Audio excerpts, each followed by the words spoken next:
3, 2, 1. Hey guys, Team Mambo here, and we're here with. Cormac Adams, the newest signing of Team Mambo. And what did you do today, Cormac? I played the Dublin Regional with this new shiny Endymion deck that came out like last week. And I came 5th place, finishing X11 record. It's a pretty cool event. I wanted to play with something kind of new and like different because I was playing Salamangreat for like 2 months. So I kind of got bored of that. And I was talking about this deck with Coogan, who played it last week, and we just thought this deck was absolutely insane, so we just decided, here, we'll just give it a go. And it worked out well for both of us. I came 5th, he came 1st place. His profile should be on this channel around at the same time as this, so check that out as well, but stay tuned for this first. So I'll just get into the list. Played 3 Servant, because this card's just absolutely insane. It gets like Jackal out of deck, it gets the new big guy out of deck, which is just negates. So it just means that the biggest problem with this deck before, ever since Electromite went to 1, was that Electromite getting like ogred or hand trapped really hurt this deck, but this card just means that your Electromite will always go through, so it just makes like the deck like super more resilient now compared to before. Something really funny with this card is that it's not once per turn in scale. So there was one time during the event where I put 3 counters on it, removed 3, it got ashed, and then I got to put 3 more counters on it and activated it again, and this time you just couldn't stop it. Well, I also I'm questioning that. No, wait, what the actual really? fuck, man? Yeah, doesn't say once per turn. Yo, insane. Doesn't say once per turn on Only it. special at once per turn. No, though. it's special at once per turn. Yeah, so that's kind of funny. It's kind of funny. And then this guy's just absolutely insane. He just solos the Striker matchup, solos the Draco matchup, which I played 2 of at the event. So that was a bit. It Dublin just shits on Rogue. It's absolutely insane. And then like when it gets destroyed, it just adds any spell card from your deck to your hand. Look Any how many normal spell words cards. are on that boy. That's That's a thesis. yeah. That is a thesis. That is like the longest text out of any card in the game. I'm pretty sure. It's news. Yeah. It's absolutely Last ridiculous. one's Relinquish or something. Yeah, exactly. So this is just a small Endymion package, just because these are the best cards. You don't want to be playing any of the other ones because they're kind of just. Yeah, the poopy. Yeah, these are like this is the best like starter card in your deck, and this is just like the biggest boy. The big bossy boy. Exactly. Yeah. Then we're playing the Mythical Beasts. So 3, 2, and 1. What do you think of Cerberus? I see a lot of mixed spins in it. So I think Cerberus is really strong because it gives you access to Jackal, and it's just a starter card. So it just means that you get one of your materials without having to normal summon. I understand that it kind of conflicts with Servant, but the thing is that if you open both this and Servant, I mean, your hand is already insane anyway because you're getting access to Jackal regardless, and the whole point of this is that it gives you access to Jackal. And then this card going second is super important because of the fact that it's just able to clear stuff really easily, and it's able to put out a whole bunch of damage. And the most important thing I found about this for this weekend was that it also was able to search the Garuda, which we thought would be really important because there'd be a whole lot of backward decks like Mystic Mind just came out, Draco making a Resurgent Striker was around, this just pops the Salamangreat trap card and the Orcus trap card. So you're just able to like sort of go off the combo after it. So they're never going to pop this thinking you're going to get this. So then you just get this and then it baits out the negate straight away, which is really strong. Did you ever use this monster effect to bounce an entire pendulum summon? I did actually, well, not an entire pendulum summon. I did it against Orcus because Nice. I baited out. I used all of my negates in his other cards because he had an insane hand through Dweller. He almost OTK'd me through it, and then just when he summoned, like I was about to summon his last monster, I think to make a Boros Sword or something, I just went this and it just like bounced. Pretty flex. Imagine bouncing a Boros Sword Oh with my it. It's god, like it's just so strong. So, neg 4. yeah. So like, if you saw the list from last week from Coogan, it was 40 cards and it didn't play this. We decided to just add this card in as the 41st card because we just found the deck was pretty consistent as it was, and you couldn't really cut anything. Can't really improve on perfection, you know. very All true. you can do is add MST Very to true. it, as the saying goes. Coogan It's like, it's very true. And like we felt that just adding the extra card and the utility it gave you outweighed the slight reduction in consistency they go into 41 did. Then we play 3 Chronograph and Time Gazer. Why is this card good? This card's just insane.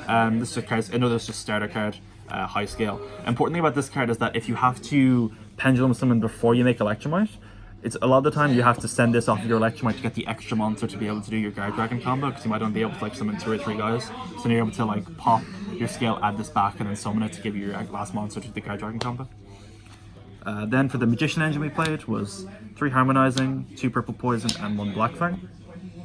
So we decided on this ratio because, well, first off, this card's insane. I've seen some lists playing 2, 2, and 2, but you actually just want to hard draw this card all the time because it's just 2 monsters and it's a tuner and it just... why would you not max out on the best one? Exactly, yeah, it's absolutely insane. And then if you hard draw it along with like Pen Call or whatever, it's fine, you just search these other cards, so it's like, I got no issues. We wanted to play 3 targets for Harmonizing, I suppose alongside the Time Gazer, sometimes it comes up, is because you want to be able to search one off of Pen Call and then summon one off of Harmonizing, and then you also want to have the safety net of being able to banish one off Desires and not have to worry about not being able to fulfill either of those other requirements.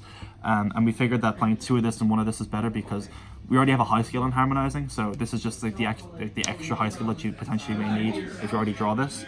And this card is better into going second against Floodgates and stuff like Draco and whatnot. And also just it helps like OTK going second really, really easily because you just push for extra 1200 damage and pop something, so it's really, really good. And then for the most important engine in the deck is the Dark Worm and the Gate 0. This is the card that facilitates all of your Guard Dragon combos. It's absolutely ridiculous. If you hard open this or the Dragon Shrine, there's a lot of times you don't even need to send anything off Electromite because this is always the thing you want to send if you don't have it. Because this is the card that just lets you like fully combo off and just make your insane boards. This card's a bit of a garnet, but it's a high scale, or it's a low scale rather, that you can just search up this. It's literally a free card.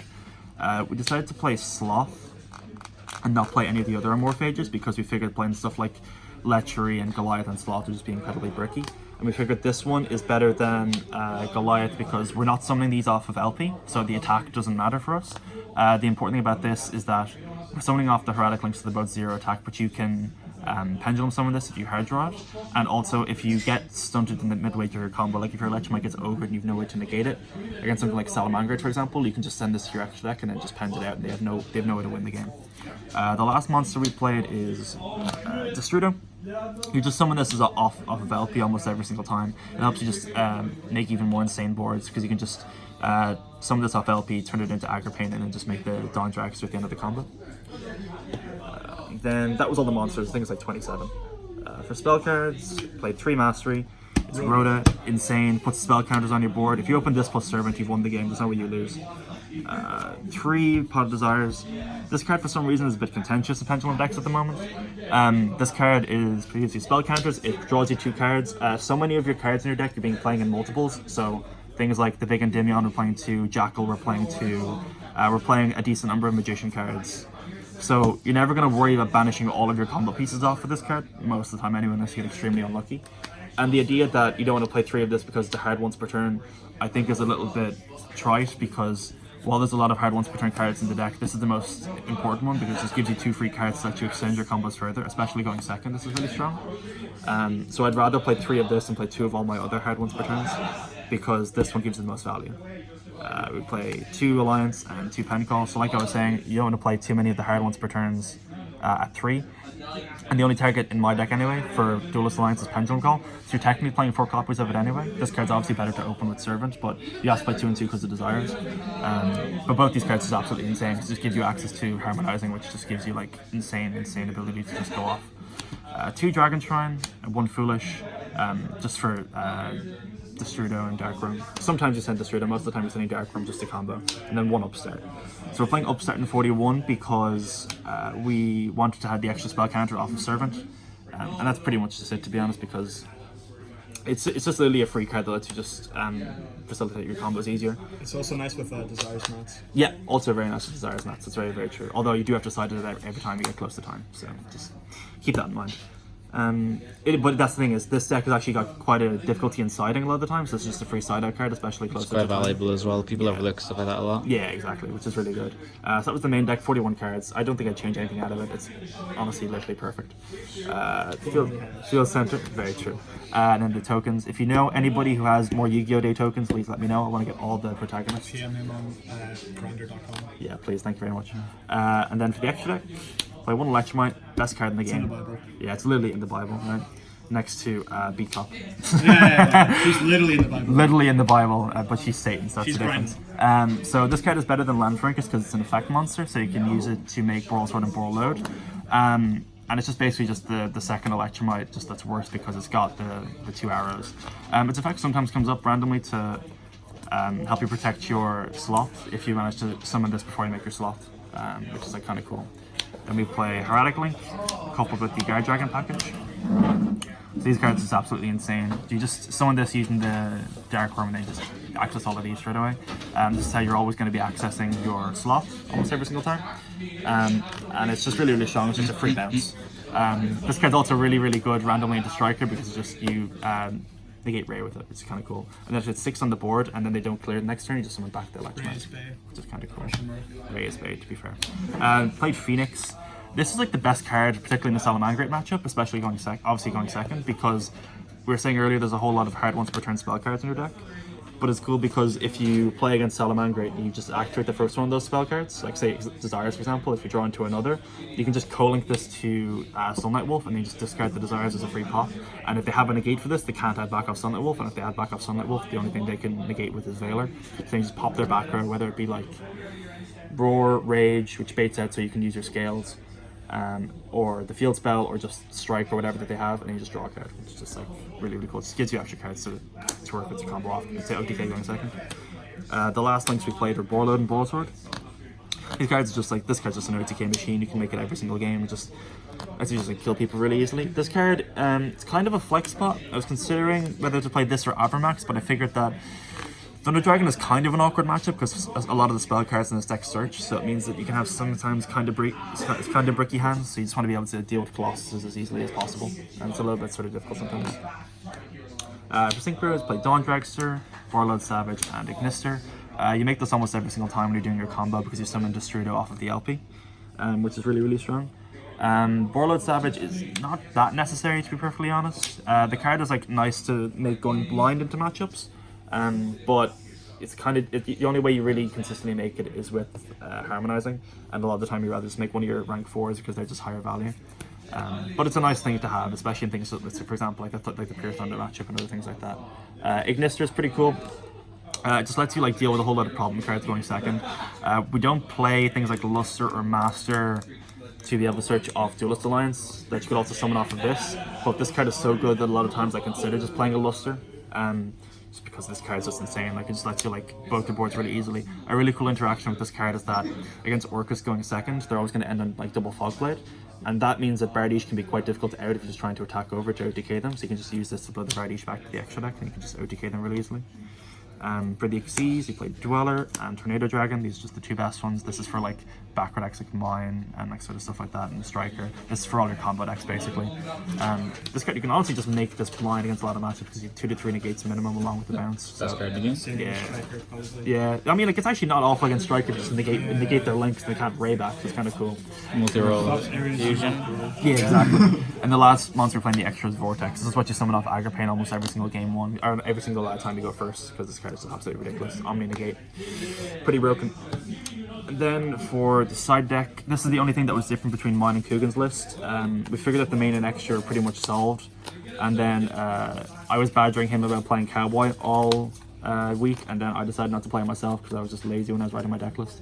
But I mean, it was nice to sort of test the different things between us and see what worked and what didn't. Yeah. So we played 3 Ogre. So this is meant to be for Mirror Match and other sort of random combo decks, because in the Mirror Match, you need to be able to clear their cards, which is the most important thing. So like Servant, like ashing it is like, it's fine, but they still have a scale, so you want to be able to Ogre it, which is the higher value card. Ogre and Electromite is like, it's not game anymore against this deck, but like it's, you know, if you're able to do it, like it's Could pretty still good. be impactful. Exactly, yeah. We figured it was better than stuff like Asher and Permanence or any of those sort of things, because you want to be able to just clear their cards before you have to play the following turn. Then we played 3 Lancia, which is the other hand trap.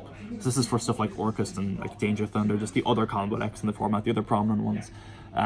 Last week I was like playing Droll because I feared the Mirror Match more, but I figured this card is just higher impact against the other combo decks. So you want to stunt them for a turn and then just OTK them and then just play this for the Mirror Match. So those are the hand traps for combo decks essentially. And then you played 3 Denko. I played this and Coogan didn't. He played Eccentric instead. I figured this would be good against things like the Striker matchup, for example. Especially because if they're playing things like Mystic Mine now, and if they're waiting for you to summon a bunch of guys before going Metaverse for it,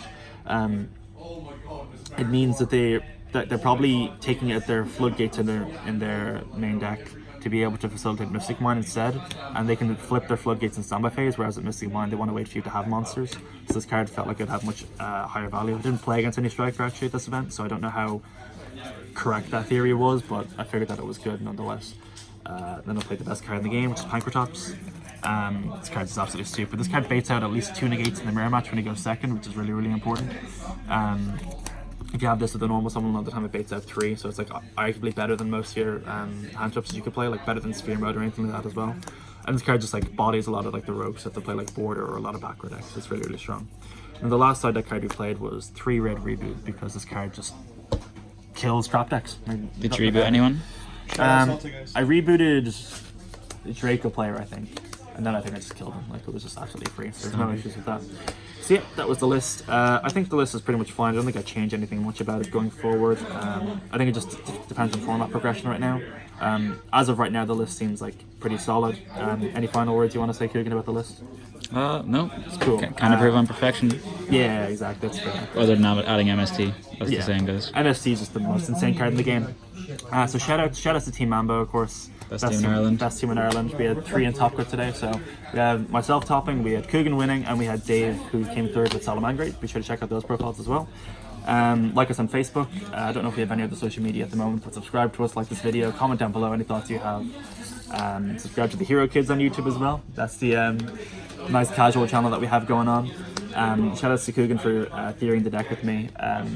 Shout out to Ola for keeping me company on the bus back on Sunday night. That was a pretty cute thing to have going on. And shout out to Vlad for Scrubbing 2 regionals, no, 3 regionals in a row? 3 regionals. Yeah, that's fucking Team nice. ARG, EU, ladies and gentlemen. Everyone knows the guy from one of them, that doesn't count for That's us. true. That's Yeah. very, very He just sabotaged himself. Literally like, Go on.